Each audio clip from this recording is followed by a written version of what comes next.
கிறிஸ்துவுக்குள் அன்பானவர்களே, ஆண்டவரும் இரட்சகருமாகிய இயேசு கிறிஸ்துவினுடைய இன்ப நாமத்தில் அன்பின் வாழ்த்துக்கள். இந்த வாரத்திலும் நாங்கள் தொடர்ச்சியாக பார்க்க போகிறது காரியம், நம்முடைய சரீரத்திலே கிறிஸ்து இயேசுவானவர் இதை எதிர்பார்க்கிறார்.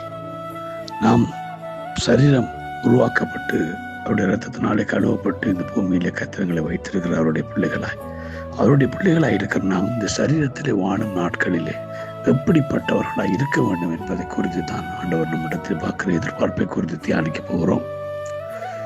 பிலிப்பியர் 1 இவ்வாறு சொல்கிறது, நான் ஒன்றிலும் வெட்கப்பட்டு போகாமல் எப்பொழுதும் போல இப்பொழுதும் மிகுந்த தைரியத்தோடு ஜீவனாகிலும் சாவினாலாகிலும் கிறிஸ்து என் சரீரத்தில் மகிமைப்படுவார் என்று எனக்கு உண்டாயிருக்கிற வாஞ்சைக்கும் நம்பிக்கைக்கும் தக்கதாய் அப்படி முடியும். ஆமென்.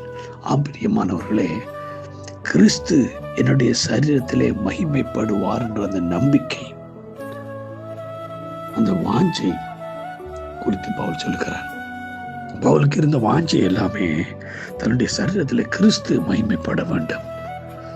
ஆண்டவராகிய இயேசு கிறிஸ்து தன்னுடைய சரீரத்திலே மகிமைப்பட வேண்டும் என்று அவர் விரும்பினார். வாழும் போதும் சரி, தன்னுடைய மரணத்தின் போதாயிலும் சரி, தன்னுடைய இயேசு கிறிஸ்து மகிமைப்பட வேண்டும் என்பதற்காகவே தவிர்த்து வாழ்ந்து கர்த்தருக்காக ஜீவனை கொடுத்தார்கள். அல்லேலூயா.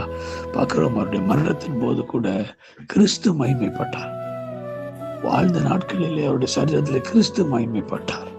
அப்பாகவே பவுல் பேதுரு சொல்லுகிற ஒரு காரியம் 5 நித்திய மகிமைக்காக நம்மளை அழைத்த தேவன். அல்லேலூயா.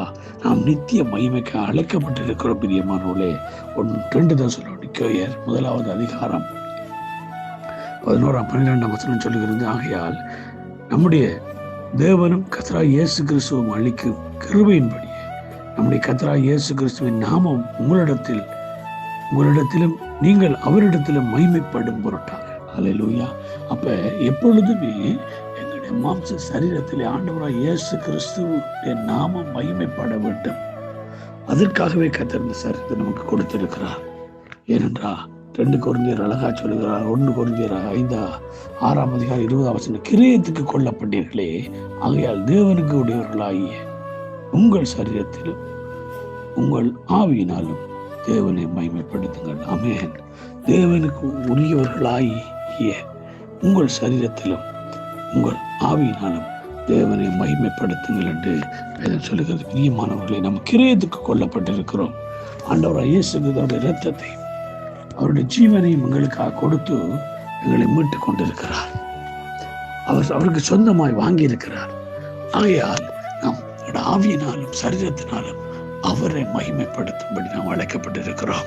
நித்திய மகிமைக்கு அழைக்கப்பட்ட நாம், அவருக்கு மகிமை செலுத்தும்படி அழைக்கப்பட்டிருக்கிற நாம் எப்பொழுதும் எதை செய்தாலும் எல்லாவற்றிலும் கிறிஸ்து இயேசு இந்த சரீரத்திலே மகிமைப்பட வேண்டும் என்ற ஒரு எண்ணமும் வாஞ்சையும் பவுலை போல் நமக்கு இருக்க வேண்டும். நம்முடைய வாழ்வினாலும் சரி, சாவினாலும் சரி, நம்முடைய வாஞ்சையும் நம்முடைய நம்பிக்கையும் எப்பொழுதுமே கிறிஸ்து நம்முடைய சரீரத்தில் மகிமைப்பட வேண்டும் என்ற எதிர்பார்ப்போடு நாம் ஒவ்வொருவரும் ஆண்டவருக்கு ஜீவிக்கும் பொழுது நிச்சயமாகவே கிறிஸ்து இயேசுடைய நாமம் நம்முடைய சரீரத்தில் மகிமைப்படும். ஆமென்.